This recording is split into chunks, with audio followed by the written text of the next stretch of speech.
பொறு. நீ விசுவாசியா கூட இருந்தா ஹார்ட்ல வைப்பேன். நீ வித்த காட்ட முடியாது நான் கோப்பனு கப்பேன்.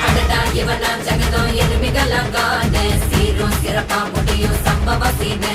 நீ தகரா கொடுத்தா பிள்ளைங்க அட்டாக் போடு ஆன எவனும் மறைக்க முடியாத